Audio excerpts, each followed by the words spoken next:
So we've got a panel session now between now and lunch, and it's a nice amount of time so that we can hear opening statements from our panelists, who are going to be chaired by the lovely Rick Shera, and then you will have plenty of opportunity to ask questions as well. But I'm going to do the job of introducing each of the people on stage. So first of all is Rick, who is going to be your chair. Rick is a partner of Lowndes Jordan, chair of NetSafe, director of the Network for Learning Limited, and an all-round good dude who is going to be in charge of this one.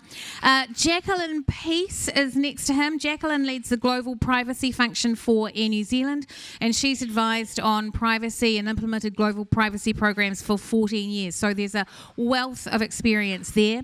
Ken Wallace is, I'm going to go then to Paul Roth, who is a professor of law at Otago, where he teaches privacy law, employment law, and international human rights law.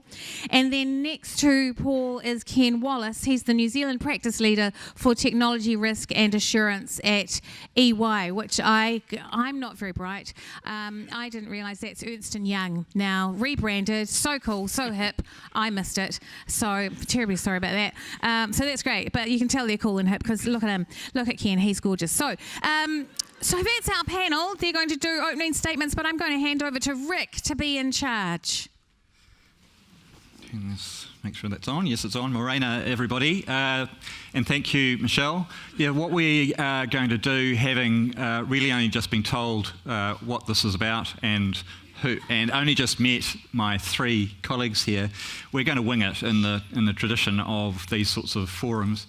And what I'm going to ask each of our speakers to do is to just give a brief introduction of what they've been doing in the realm of GDPR/privacy to flavour and set the scene for a discussion of GDPR. But I want to make sure that in the context of this forum, what we're trying to do is, I guess, translate some of the concepts of GDPR, which you've heard about already today from some of the speakers, into the opportunity that we have to input that, if necessary, into our privacy bill and submissions that you're all going to make by the 24th of May. So without further ado, I'll let Jackie lead the forum from here, and over to you. Thank you, Rick. Just make sure, is that working, everyone? That's better. That's all that's here in the way. Firstly, thank you, John, and the OPC for inviting us here today. It's a great opportunity, and I look back to having returned to New Zealand 2 or 3 years ago, from 3 years ago now, from my OE of 22 years, to the change even just in the last 2 or 3 years. Let me just make sure, is that working properly? Yeah. And I did sit in this room, I think it was 2 or 3 years ago, when we were still talking about the law reform that was impending. So it's terrific to see the state that we're in now in terms of the bill. I'm struggling, I'll have to say, to have time to write a submission for the 24th, given the GDPR is on the 25th. But just to put that into context, what I'm not expecting is that the GDPR on the 25th, as a result of that the walls will come tumbling down, or the world will shatter around me. We have been putting a lot of effort in at Air New Zealand to be prepared for this. And I guess it's fair to say that I've tried really hard to stop the fear and to make sure that people recognise that actually, whether it's called the GDPR, and we could use a different acronym for that, I've been using the genuinely devoted to privacy responsibility. Phew. Or, as Nicola, your colleague, put last week, just getting privacy right, getting it, GDPR. It's not about using the term. I've tried very hard to make sure that people recognise that this is just best practice behaviour.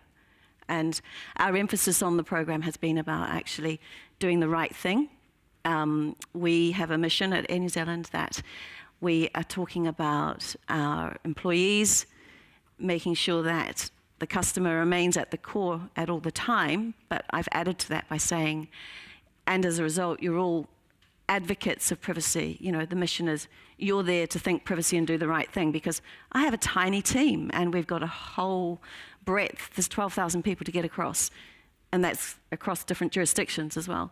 So really, my focus on implementing the privacy program has been built on best practice requirements, which are global, and some of them actually just happen to have had more formalized implications, if you like, by the GDPR. I was very conscious of what was coming with the GDPR, so I did have a sort of a heads up to enable that. But I would go along the lines of saying that we were very much committed to doing the right thing, and the GDPR just happened to support me on that journey. And I've tried very hard to take away the fear. So there's fear of fines, and we'll come on to some of the challenges in due course in this panel. But yeah, I think it's best to say it's best practice, and I'm not really going to get too hung up on the terminology GDPR. I was involved in writing a report that ultimately, was for the European Commission, but it was for a research center in Belgium that held the contract for with the Commission to find out, to assess whether New Zealand data protection law was adequate. And so this is back in 2008, 2009. And so I thought my opening remarks or whatever, I'll just tell you about my experience with the directive and then transition into the GDPR. And one thing, the impression that I got working with the Belgians, and they were merciless, because I'd write my report and they'd argue with me, say, well, how could this be adequate? And I said, well, just use your common sense. But, I guess the Belgians are a bit like the Germans, they're very rule-based. Yeah, in the end, New Zealand did achieve adequacy status, but it seemed pretty clear that we got a bit of a free pass, and this was clarified by a European Commission document issued about a year ago, where the European Commission classified adequacy decisions into different categories. So you do have criteria in the instruments, whether it's the GDPR or it's the directive, but there's this contingent criterion that if you're important to the Europeans as economic power or for political reasons, it may be easier to achieve adequacy. And New Zealand, maybe this is not too flattering, we were in the pioneering category. That we were making good efforts to achieve adequacy, and given the structure of our data protection law, which is quite different from European data protection law, we were pretty good.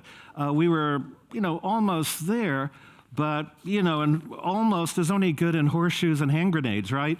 So I got the impression that we got a bit of a free pass, but it did take a lot of arguing to get it over the top. So the Article 29 Working Party approved the report and said, we're basically adequate. So the concerns that we were left with after we achieved adequacy, or on the road to achieving adequacy in 2012, but as was evident some years before that, the three big concerns that the European Union had about our data protection law. One was there needed to be better oversight of onward transfers to third countries that don't have an adequacy finding. And we kind of finessed that a bit. But the European Commission said, it's good enough, but you still have to do something to beef that up. And I think the new privacy bill really helps a lot there. There's additions to Principle 11, disclosure of personal information to people overseas. I think it's probably misplaced in Principle 11, but that's neither here nor there. But the actual measure is quite useful for keeping the European Commission, European Union happy, Because one overarching thing to keep in mind is that the Europeans are really only concerned with information about Europeans, okay? That's their dominant concern. And, if it helps Kiwis, that's fine too. But, and we ought to help Kiwis as well and bring our own standards up to European standards. But yeah, the Europeans are mainly concerned about Europeans, and Kiwis are kind of like a proxy for Europeans. If our data protection for us is good, then it'll be good for Europeans. So the onward transfers issue, I think, is really been addressed by the privacy bill. Then there's the new use and disclosure of publicly available information, where the source is publicly available information. And my argument all along was, well, doesn't it make common sense if something's publicly available, why does it need to be protected? But the Europeans say, well, even though it's publicly available, the use and disclosure should still not be inconsistent with the original reasons for collecting that information. Okay, so that's an issue, believe it or not, that has been addressed a little bit by the Harmful Digital Communications Act that came in 2015, where the source, where the publicly available publication exception will only apply if it's not unfair or unreasonable to use or disclose that information. So that addresses that issue a bit. Maybe not as far as the Europeans would like, but it's a step in the right direction, and I think it's an effective step. It really gets, to the possible mischief. And then thirdly, the Europeans weren't too happy with our direct marketing measures, i.e. we have none. They're just subject to the regular privacy principles. And under the GDPR, it's all going to have to be opt-in now, at least in Europe. So Europeans seemed concerned that we didn't have much to address direct marketing, but then they were left kind of satisfied that, oh, well, New Zealand doesn't do a lot of direct marketing to Europe anyway, and we're a pioneering country, so, we won't worry too much about that now, but I think it was understood that something needed to be done. And the big thing that needs to be done, and this is when I begin to get in the GDPR, is that the problem, as I see it, reason why we can't deal with direct marketing is because Principle 1 on the collection of information being necessary for purposes, et cetera, people don't usually suffer any harm or loss. The second ingredient for breach of the Privacy Act through direct marketing, they might be irritated, but it doesn't reach the level of harm contemplated by the Privacy Act for a breach. So what you really need to address direct marketing and a lot of other things that aren't touched by that harm loss requirement is that you need direct privacy commissioner involvement in dealing with a problem. So if direct marketing activities kind of get out of hand, but no one will stick up their hand to say, well, I suffered harm or loss, you could have the privacy commissioner come in under this new compliance notice jurisdiction, which I think is great, to deal with it. So again, another step in the right direction. Look, our mission in general in relation to privacy and GDPR is just to raise awareness, and particularly around the value of privacy to the companies and organizations we serve and the citizens and customers they serve in turn. We believe quite strongly that, Jackie said that fundamentally GDPR kind of constitutes good practice. I think it does from a control perspective, but also when you look at kind of elements of GDPR around understanding where your information is and understanding how your information is used and having a more transparent accord with your customers and how you're going to do it in ways that are valuable for them. We believe that a different approach, less control-centric, more value-oriented, will be valuable for everybody. I guess our strategic bit, and I'm going to ask a few questions here of the team in the room. Who here has got a surplus of executive or board report for privacy currently? Hands up. Okay, one. I'm surprised. That's quite a lot. Now, there are a few, but look, our strategy is there's three elements to it. Firstly is helping organizations recognize, the leadership and the boards to recognize, again, that it's not all about control and compliance. There is value to be had, and you can differentiate yourself from the market. And I think, for example, Uber will be feeling this. Earlier this week, they were effectively barred from operating in Portsmouth in the UK. And one of the primary drivers was a privacy breach they had a couple of years ago, led Portsmouth Council to say that you're just not trustworthy. So I guess driving executive and board buy-in. The next one would be helping our clients take a practical approach. There's a lot of mumbo-jumbo and fear, uncertainty and doubt, fancy pants tools and abstract methods out there. And a big part of what we're trying to do is help our clients recognize that core elements of risk management practice are applicable to managing privacy and GDPR. And then getting funding. I've yet to meet anybody in any organization where funding has been generously applied to addressing GDPR or privacy, or at least I've never met anybody who will admit to that fact. Organizations are just generally struggling with that because they can't see the value. So we generally strategically try and achieve those three things with our clients. I guess from a practicality perspective, nobody's going to absolutely apply GDPR in their business. It's not commercially sensible to do that, and nobody has the capacity or funding to do it anyway, even if they wanted to. So we help our clients, I guess, answer the question, what's reasonable? Where's a kind of logical point for us to go to, and what's justifiable should regulators come knocking? I think on a reality check, we had a session last week or earlier this week up in Auckland, and there were about 100 people there, and it was talked about that May 25th is the beginning, not the end. The world won't burn. There will be a lot of people with time on their hands who are going to test GDPR with vendors come May 25th. But it really is the beginning, and we're helping, again, our clients and the people they work with, their customers and their other stakeholders, to understand that it's going to be a very wobbly and wonky ride for the next couple of years, because like many regulations, there's a lot of terms in there which are subjective. So what constitutes serious harm? There are terms around the level of disclosure you must have, the level of transparency you must have. They're not absolute. So understanding that it's going to be an interesting few years is really important. And the last one is just helping our kind of organizations in general to work with in the principle that perfection is the enemy of progress, so making any headway is better than none.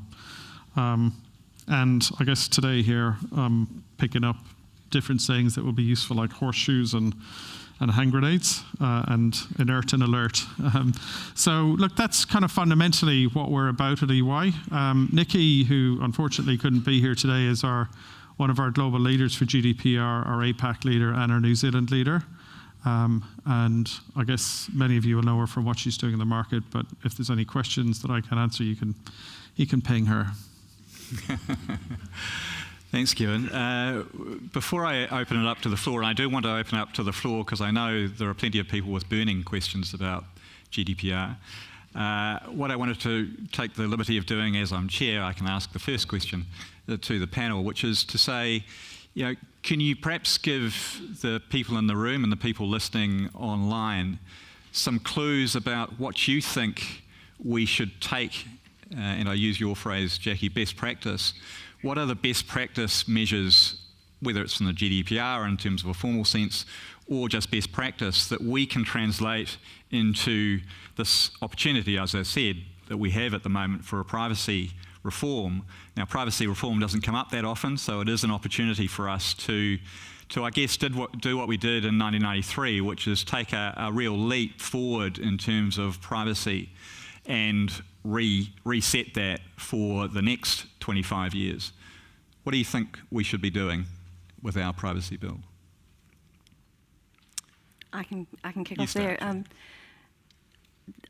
I guess the most concern for me with the privacy bill was trying to make sure that we are very clear in articulating what is the criteria for measuring an incident that might turn into a breach. Because I think the opportunity there is to raise the bar in terms of what people may have to put their hands up and say, hey, I've done this, and I've done this wrong. I need some help.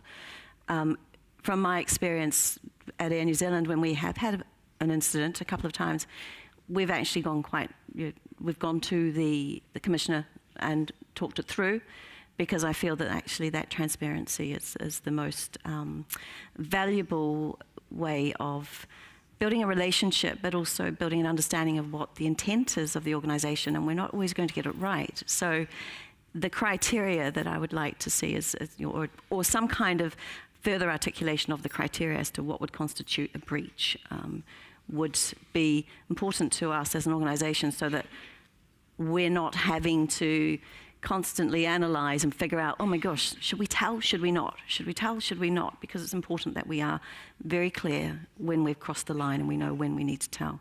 And at the end of the day, I think your gut feel is probably a good indicator on that one.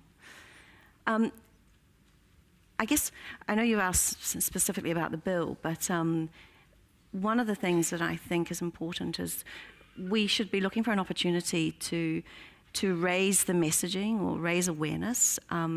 For me, within the sort of global organisation and the version of, well, what I work in, I've got different levels of staff and staff understanding of what privacy is, right? And I think it's important that we take this opportunity to use awareness of this draft and what's coming. And I've been using the GDPR as this as well, give me an opportunity, a leg up to say, hey, look at this. But recognize the different parts of your organisation and understand what does it mean for them.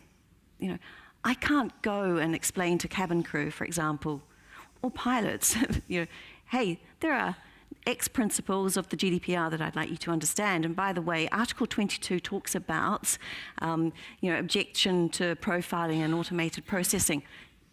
They're going to look at me completely blank. So the messaging has to be on point and it has to be relevant. So it's looking for what is it that's going on in their environment that will make them stop and think privacy and do the right thing. So for me, within the cabin crew environment, for example, you know, that lovely, warm, friendly culture that Air New Zealand has when you get on the plane, and it's, hi Jackie, how are you? That's good. But it's not, hi Jackie, how are you? I hear it's your birthday today, you know, in front of everyone. It's that just making sure there's an awareness and understanding of, okay, what is the message? How do we get it through to the right parts of the business? Equally, it's the data scientists. I'm looking for the two previous panelists who seem to have disappeared. It's the data scientists. It's the very clever digital creatives, I call them, that I work with as well. It's the exec. They all have various levels of understanding and require a different message that's of relevance to them, that at the end of the day still makes it very clear we're talking about the person who's our passenger or our customer at the end of the data, if you like, you know, the person who is actually a viable, visible name, living, identifiable, natural person on the e-ticket and so on. It's just bringing the conversation back, and I think we should be using the draft bill as a way of putting attention on it, and that's very much what I've been using the GDPR to sort of drive home the point that now is the time for us to draw focus on it in a way that's positive and looking for that value. I don't mean monetarily, I mean from a awareness of what it does mean to the individual, the person at the end of the data. So, yeah. Actually, Paul, what do you think? GDPR translating to New Zealand or following through from the directive and some of those things that are coming through? Well, I think there's a number of good measures in the bill that attempt to implement GDPR requirements, but then there's a lot of possibility to put a bit more in, and I'll be writing about that in my submission, so I won't bore you with it here. You know, little niggly things like free access to information and free correction of information, and that's a bit of a change from the directive, because under the directive, you had free correction, but you had to pay for, under the directive, it was free access, and I think if you wanted to correct, whatever. But, so this is a change So in the privacy bill, we're requiring people to pay for a statement of correction sought but not made, whereas in GDPR that would be free. Private sector access would be free, but under the bill you have to pay. So there are little things like that. But I think generally in data protection, if you take the big view, I think we're hitting a crossroads. On the one hand, data protection model is notice and consent. And believe it or not, in New Zealand, we do not have any requirement, any explicit requirement of consent to processing of information. We've got exceptions that deal with authorization, but we have no requirement of consent. It's all implicit in Principle 3, but it's not express. And if you look at the GDPR, that requires specific and explicit consent by the data subject for processing. And so that's something that the Privacy Act lacks. I don't know if it's, we miss that in some way. But as was evident in the last session, self-enforcement, because that's what we rely on largely in the Privacy Act, that individuals will come forward and complain, and that's the way of enforcing, the main way of enforcing the Privacy Act. But there's quite a few principles that the individual doesn't suffer the requisite amount of harm or loss. And so at this crossroads, I think we can expect fewer complaints by individuals because they just don't fit the requirements. And notice and consent. I mean, how many people read the little boxes you tick to get the latest app, right? Nobody reads that stuff. You just want to use it. So there's not much real consent going on anyway. So I think going into the future, we're going to be relying on data protection authorities to do more of that privacy enforcement for us, or privacy auditing for us. And there's quite a bit of that in the GDPR, and I think that's what we need in New Zealand. We've got the prohibition notices, we've got mandatory data breach reporting. This is all part of that, but there could be more privacy impact, requiring privacy impact assessments, compulsory auditing, that sort of thing. But we're on the right track there, but we need more enforcement by privacy officials, and of course that takes more funding, which I think is probably spent mostly on individual complaints now that don't really move things very much forward. Look, I'd like to see two things effectively. One, and they're both tone-oriented, but one is that the Act is constructively challenging so organizations can be helpfully motivated to be more transparent and more sustainable in how they try to create value. And the second one is toothiness. I'd like the Act to be toothy to the point that those who are willful or sustainably choose to ignore my rights and those of everybody else around here are held to account in a way that's painful. Jackie, I think you had a comment. Yeah, I've forgotten what it was, but I will come back. I think we've tried very hard to. I don't think we should be comparing the privacy draft bill, if you like, to the GDPR, because they're actually really different beasts and mechanisms. But I think what we need to go back to, and I'm trying to get across here, is that it's about doing the right thing regardless of what regulation is around you. As a global organization, we have a number of privacy leads in our regions who report into the Global Privacy Office that I head up. Each and every one has a local cultural aspect to do with how that data protection authority operates, what they're looking for, what concerns them locally. And each and every one has also the expectations of the individuals that travel with them. And they also have our own Air New Zealand privacy policy, privacy employment statement as well, employee statement. We have our external facing on our storefronts, our privacy centre. So every region we go to has local expectations and cultures, if you like, has the local regulations and as well as what we're trying to aspire to around the GDPR. And all of those need to be factored in. So actually just comparing one to the other isn't quite so simple.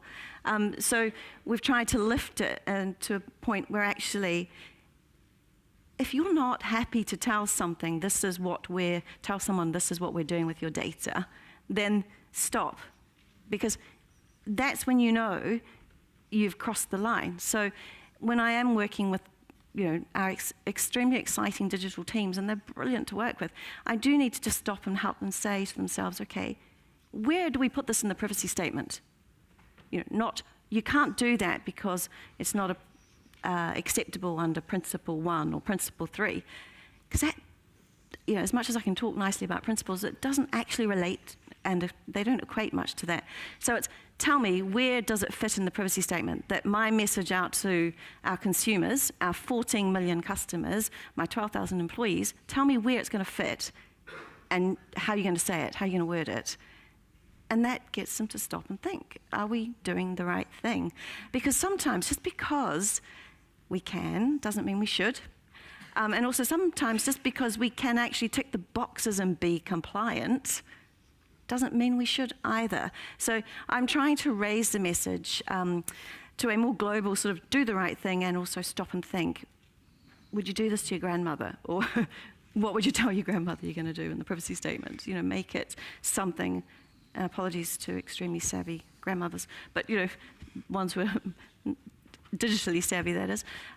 Make it understood and be prepared to stand up and say, this is what we're doing. And I have experience of this just recently.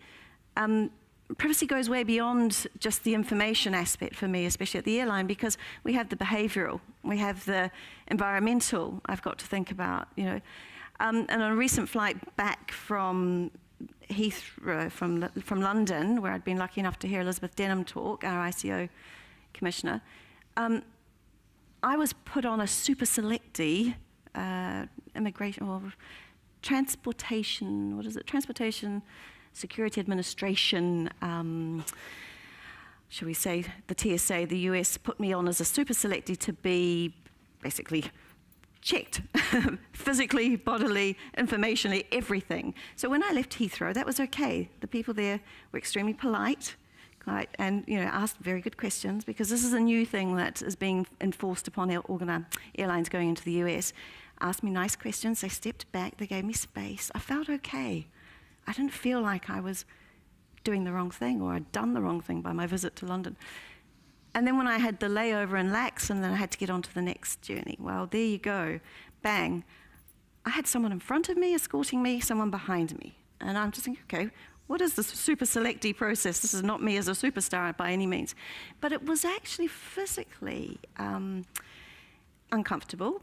And it was actually something that the questions, I felt like I'm scraping for my answers here to tell you what I'm actually doing. And yes, I've got my laptop. And yes, I bought a Sonos, a piece of equipment. I have to plug it in and turn it on. And no, it won't explode.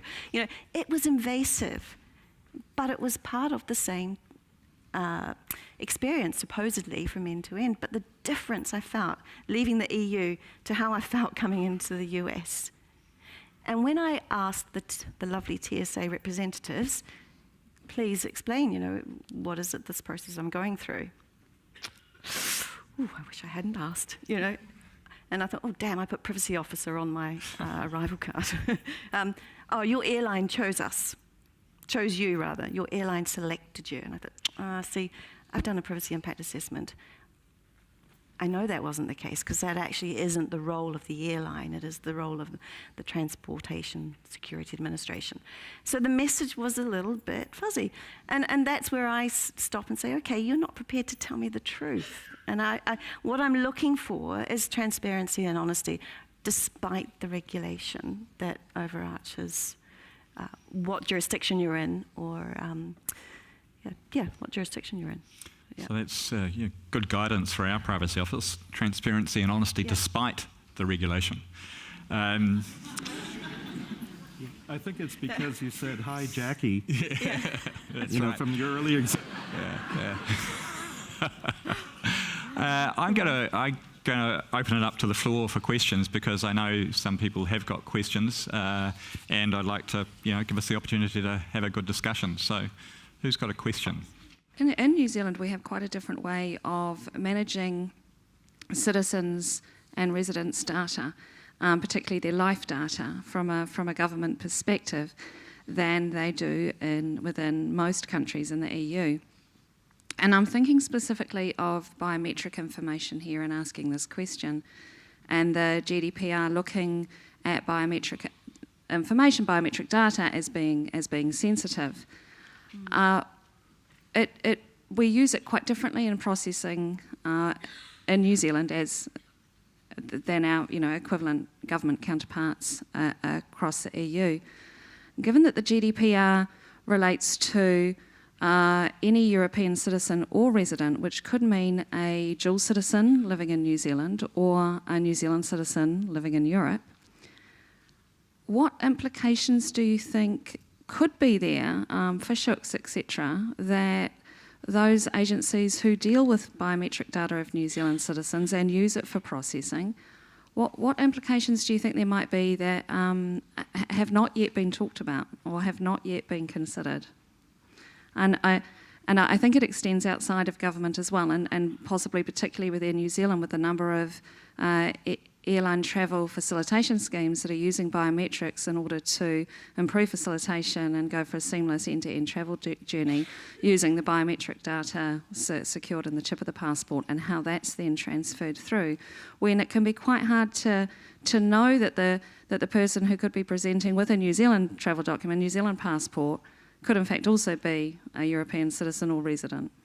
Mm-hmm. So before we answer that, so for those that don't know, the GDPR has a sort of a super level of protection for sensitive data, and that includes biometric, and includes sexual orientation, race, religious belief, philosophical belief, whatever that is. So that goes to that question in terms of how we deal with biometric data in New Zealand, or how the GDPR might impact on New Zealand use of biometrics. Does anyone care to answer? Give some thoughts on that? Oh, look, I'll be a classic consultant and not answer the question specifically. I said earlier that it's going to be a really wonky ride for the first few years. I think the gotchas are many and diverse, and we will not know for years what they all are.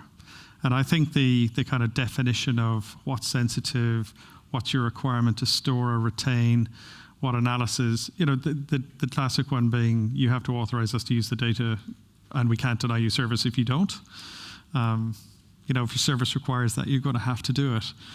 If you want to have any legal protection for the long haul, you're going to have to retain data.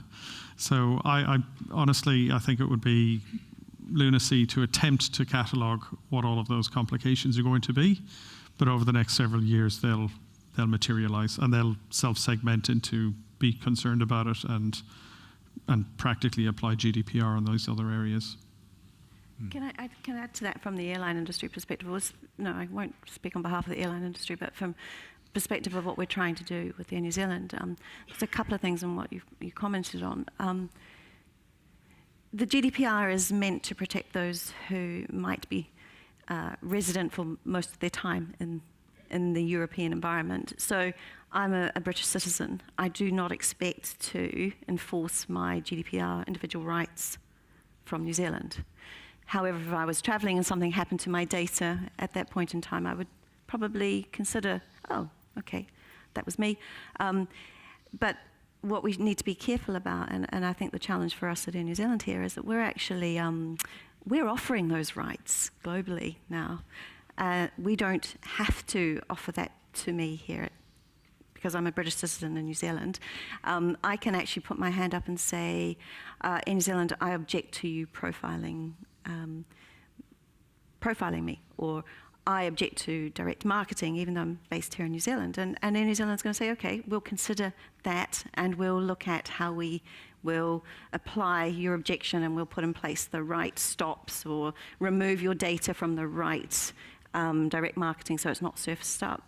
So we're applying that globally. So what we've done is taken away the complication of who's an EU citizen, who happened to be a resident, or who happened to be a person of any nationality just travelling through the EU at the time of an incident. We've taken that out of the equation by just saying, well, this is our offering. By all means, please don't come running at me next week saying, from the 25th of May, how do we get my data deleted? We are going to be offering all of that, but we've taken away that complication by trying to determine if you're entitled to it as an individual right or not under the EU GDPR. Because to do that, I would have had to ask for more information about people, which goes against the grain of data minimization. I would have had to check, is John Smith really the John Smith that was in the EU at the time of this incident, and try and piece, and that defeats the purpose. So that's why we are taking the approach that it's a global issue for us. Question, we had that question up the back. Yeah, there we are. Hello. I've got a question about the practical and legal ways in which the EU can enforce the GDPR. So if I'm a New Zealand agency, whether government or non-government, and a complaint is made, and for whatever reason I don't follow Jackie's excellent kind of process of just complying with the GDPR for everybody and say, well, no, I disagree. What happens next? I mean, there's the potential to fine, I think, some extraordinary amount of money. So the EU says to a New Zealand government ministry, we're going to fine you. How does that actually apply to a sovereign jurisdiction? I can perhaps give some thought to that, having looked at it for some clients.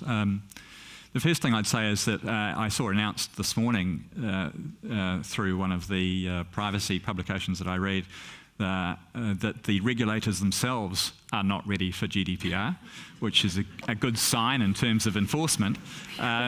So we can relax a little. And the other thing I'd say, and Paul has mentioned this quite clearly, is that because, notwithstanding that we were just a pioneer for adequacy status, I suspect that with lots of other irons in the fire, the regulators in the EU are not going to be looking at those who have adequacy status as their first port of call for enforcement. So that gives me some comfort. That's not legal advice, I should add. But to answer your question, again, not being legal advice, what will happen, I suspect, is that obviously for companies that have some presence in the EU, that won't be too hard. They'll have assets in the EU that are susceptible to a court action. But for those that don't, what will happen, I suspect, is that they will take court action in the EU. Now, what tends to happen is that if you're not based in a country, you object to jurisdiction and you don't even turn up. But that doesn't stop that court delivering a judgment. Then, in some circumstances, that judgment will be able to be enforced by virtue of international treaties in other countries. So that judgment may of itself then be able to be brought down to New Zealand and enforced here against New Zealand assets. That's not going to happen all the time, but that's the theory behind these things. I suspect, as I say, the targets are going to be the big international global companies who do have assets in the European Union. Why would you spend lots of money trying to track down a small startup here in New Zealand that just happens to have breached the GDPR? Any other thoughts on let that? me put the fear of God in you. GDPR, May 25th, it's a little like year 2K. I mean, can anyone guess how many countries have already passed enabling legislation for the GDPR? Less than 50%. 5. Out of 28 EU countries, 5 have legislation in place at this moment. There's a lot of bills going through. But to answer the question, the GDPR would require that any New Zealand business that does business in the EU have a representative in the EU, and that's if you're selling goods and services, or you're profiling or measuring behavior in the EU, and unfortunately, if you have a website, from New Zealand,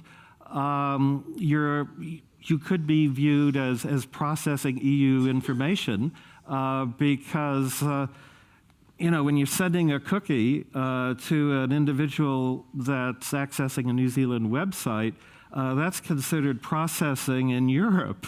And that's been the position of the Article 29 Working Party, and then there's a 2005 EU directive on electronic processing. So so if you're operating a website, say New Zealand Tourism, and you're selling goods and services or enabling people to access goods and services, or you're measuring behavior of people in the EU, you may be liable.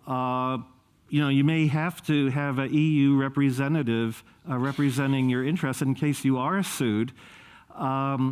Then it gets a little complicated as to which countries. Basically, you just need it in the leading country that you're dealing with, or could be a variety of countries. But you need a representative in the EU, and presumably they would retain people to deal with a complaint in another EU country. And there's various indications of whether you're doing business or not in the EU via a website. For example, I looked at the New Zealand Tourism website, and you can get information in German and French and Spanish. So there's a very clear intention to do business or to hook people up with New Zealand companies there. So I think that would probably pass the definition of making services available to Europeans. So if you're doing that thing from operating a website on up, you're required to have an EU representative in case there's any complaint or any compliance issue. And I suppose as mentioned before, there are sanctions, including freezing assets that an agency might have in Europe. And by the way, finding a representative for a New Zealand company that doesn't have a presence in the EU is very difficult because of the point that Paul raises. But I've seen ads now. They're cropping up. Ads. No one quite knows whether the representative based in the EU is going to be liable themselves or whether they're just a postbox. So naturally enough, people are saying, well, if I'm going to be your representative, I want full indemnity, I want full insurance, and it's going to cost you. Not so good for a startup. So for those big organisations that don't have a presence, maybe you can find one, but it's quite difficult. Any other questions out there? Questions? No? Only two burning questions. Perhaps I can, sorry, another one over here. Marie. Well, in the absence of questions, perhaps I'll break the rule against comments and just say that Paul Roth, I'm Marie Roth, by the way, the previous commissioner. I just want to thank Paul for the terrific job that he did in terms of the Spanish Inquisition at the EU, in the EU process of getting adequacy. And I just want to say I think the panellists have been very helpful in demonstrating, hopefully to the audience, particularly the business people, representatives in the audience, how bad it would be if we lost our adequacy and how much of an advantage it is to have adequacy. And as you say, Rick, we're actually part of just a tiny little select group that currently have adequacy. So my comment, and I would urge particularly the business people in the audience to make representations to the select committee wherever they see a gap that the new bill will not make us adequate. And it may be that the panel would have further comments on that too. Yeah, what do we think? I mean, in terms of the adequacy, I know we're being grandfathered for a few years through the adequacy process, and I know that there are plenty of other countries that are queuing up. UK, obviously, given that they're Brexiting, wanting adequacy when they leave. Japan is another country. So there are plenty of countries who are queuing up to get adequacy because it does provide you with a much easier way of transferring personal data out of the EU to another country for processing. What do we think about that? Do we need to change our privacy legislation in order to retain ultimately adequacy? I think actually, I'm going to step in here very quickly, but I'm conscious of time. But I think actually adequacy is the jewel in our crown, and that we have not, a lot of people have not appreciated and understood the value of that in this country. And the thought of losing it, to me, is, well, I'd be bereft if we did, because it's the sheer volume of legal agreements, sorry, Rick, that, would be as a result of it that we would need to put in place, and the additional burden on us would be quite challenging. But I think what we need to think about from an adequacy perspective is that we shouldn't drop the ball on it, and we should do as much, pay as much attention to it as we can, and we should use it and explain it a lot more. I'm worried that I'm almost concerned I might be creating a bit of a two-tier privacy environment by making sure we adhere to the GDPR globally as best we can. But I can foresee a situation, and it might be a question to John, that's one of where if I'm opening up the new individual rights to be available across the globe, somebody comes to me who's a New Zealand citizen who's not been in the EU at all, but says, Jackie, I want the Global Privacy Officer in New Zealand to erase my data. And I say, yep, that's good. We've got a process to do that, and we'll go behind the scenes, and we will look at, absolutely, that's what we're offering. We'll do it. But deletion isn't an absolute right. So we're going to be obviously looking at, do we keep tax data? Of course we do. I know the Dawn's in there somewhere. We're going to look for the right levels of data that we must retain. So we're not just getting rid of everything that we know about you. That person then complains. They're not going to complain to the ICO, they're going to complain to John and the Office of the Privacy Commissioner. And then they're going to say, well, how come, they haven't deleted all my data? And then we have a debate and we have a discussion, and I just worry that perhaps in one regime, they're entitled to have that, but when they bring it back into New Zealand and ask for help on a complaint that's actually by privacy law, we don't actually have to uphold, where are we going to sit? And I think we don't want the gap to get too big, if that makes sense. And we've already had one case in New Zealand where someone did attempt to enforce a right to be forgotten, which is what Jackie's talking about, the right of data erasure, and failed. Unfortunately, it was done under the Harmful Digital Communications Act, and I think was done by a self-represented litigant who didn't take the opportunity of arguing about privacy and whether the data retention was no longer fit for purpose. But they did lose, whereas in the UK recently, a high-profile case against Google, a businessman won on right to be forgotten, notwithstanding that GDPR is not in place yet. So these differences are starting to arise, and if we're trying to interact in a global environment, quite difficult for John's office to be dealing with different responses. We're going to, as Jackie says, it gives a two-tiered type of approach where some organisations may just say, New Zealand, we don't have to comply, we don't need to worry about that, and other organisations like Jackie's, all credit to Air New Zealand for saying, unlike someone who's been in the news lately associated with data analytica, Cambridge Analytica, says, well, we're not going to abide necessarily by the GDPR because we're going to shift our place of residence out of Europe.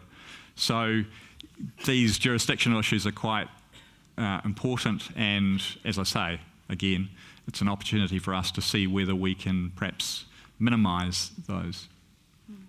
Yeah, I'd just like to add on Marie's comments on adequacy that I think we need to hold on to adequacy as hard as we can, because I think it was quite a struggle to get there in the end, and it's a lot easier to stay in the tent than try to break into the tent again. And the threshold has gone up over the last 3-4 years. Firstly, there was the Maximilian Schrems and the Irish Data Commissioner case in the European Court of Justice that raised the bar from adequacy in a commonly understood sense to essential equivalence with European standards, and that's been carried over into GDPR. So the issue for New Zealand is that if we're ever called to account for our standards, we have to be able to get pretty close to essential equivalence. And I think some of the, a number of the amendments in the privacy bill, they really help us along on that path. And we need, there's a few other small things that could be done, but on the other hand, it's always good to have a few things up your sleeve so that you could always show that, oh yeah, well, we're making progress. Because the minute you can no longer make progress, you're dead in the water and you're stuck with what you have. Whereas if you have the promise, the allure of some future amendment, that's going to look good. Look, on that, I'd say that regardless of whether we get kicked out of the tent or try to get back in, it's a heck of a lot more efficient to be adequate than to not be adequate and compensate for it. The second thing would be our government frequently talks about the $30-odd billion worth of economic potential pent up in our digital constraints right now. And if we become inadequate, that's going to be harder to realise that challenge. Absolutely.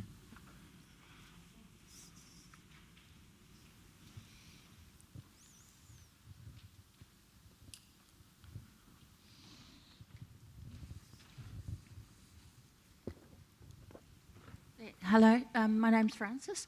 My question is about adequacy in regards to the onward transfer of data. So, whereas obviously transferring data from the EU to us, we're clear, but in terms of cloud providers that don't have the adequacy status, our requirement, I guess, to have the equivalent of the EU model clauses in those contracts. Is that something that anyone on the panel is addressing?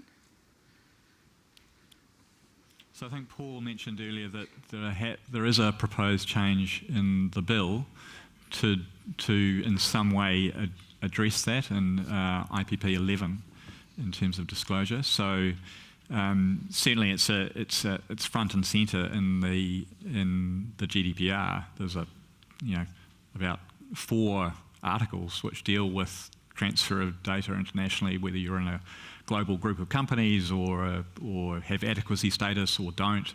So it's clearly something that is of significant importance to the EU.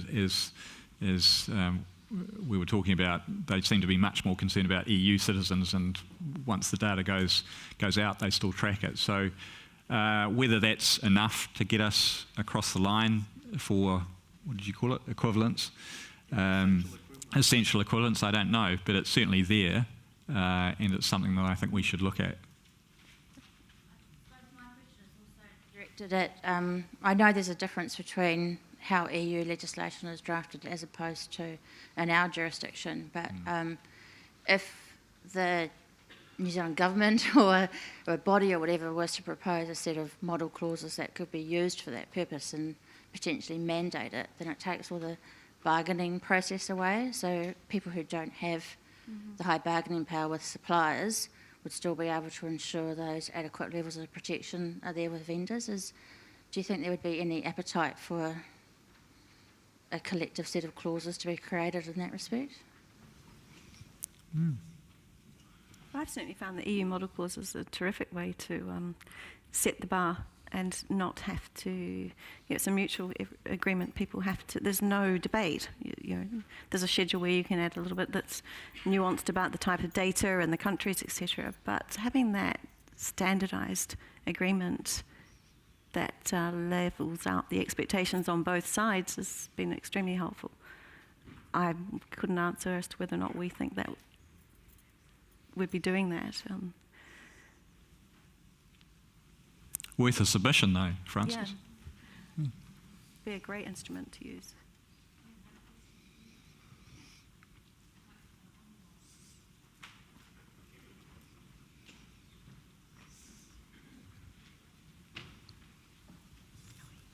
Hello. Hello. Can you hear me? Hopefully this is a quick question. So it's to do with direct marketing consent and obtaining it. So I work for a tech company and we have a whole lot of customers in the EU, and we've obviously obtained consent from them in the past to send them direct marketing material. That consent may or may not comply with GDPR come the 25th. Do we have to reconsent all of them after the 25th, or can we just run with the consent we already have? So can I jump in on this? Because I'm so sick of being asked to reconsent. Because I think that, those who are, I won't generalise, but those who are potentially coming out and asking to reconsent around marketing is more to do with the fact that perhaps they're not 100% clear if they obtained permission in the first place for that relationship to happen. Was it they had a card, a fishbowl with you, threw your business card in, and hey, as a small print, you get to sign up. Hey, great, whether you liked it or not. But that wasn't particularly proactive, and so on. I think people are just using that reconsent model to do a bit of data cleansing, and it's good on them. But I don't. It's not a necessary unless you are sure that you haven't obtained the right opt-ins. And you've been honest and transparent about what you're asking people to opt into. But it's an unnecessary burden. You need consent to market to people, absolutely, but let's make sure that you're asking it for the right reasons. And if you're doing it to say, I want to check my database and you're happy to still be contacted, these are the reasons why I want to contact you, then fine. And you might find you lose half your database. Fair enough too. But it's not there to just be used, and you don't have to do it unless you're really uncomfortable that you haven't got the right consents in the first place. Yeah. No, I spoke earlier about valuable privacy, and on the plane down yesterday from Auckland, I read through my rarely looked at Yahoo email account and had emails from Trello, Fitbit, and a dozen other organizations I haven't really touched in years. Yeah. They're all using this as an opportunity for a touch point. And they're not opening up with the regulators have said we have to do this. They're opening up with, hey, we really appreciate your data and we really value your privacy, so we're doing these wholesome things, just coincidentally all of us at the same time. But they are sitting around and determining how can they make hay out of this. And so just consider, does it allow you to cut those people who are, what's the term, idle and not attentive out of your book and find focus in the rest? It's possible. I think you should take the opportunity as well. When Fitbit sent me that message as well, and I thought, oops, I haven't used Fitbit for years. I probably signed up thinking, oh yeah, one day I would. And now I'm thinking, hey, 3 years ago, I've done nothing. You shouldn't be contacting me. Yeah, I didn't give you permission to contact me for the rest of your life or my life.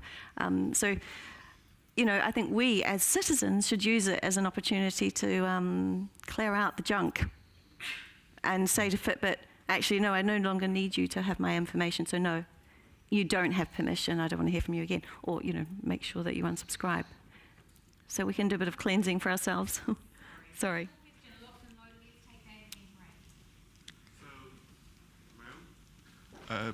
Thinking of that effective equivalence and tying it in with the idea of enforcement, could retaining our adequacy level imply that if the European courts say, no, you've stuffed up, because we are effectively equivalent, there would be the expectation that the New Zealand courts would also go, or the OPC or someone similar, go, oh, no, yeah, they're completely right, okay, we're going to enforce it here in New Zealand because of that.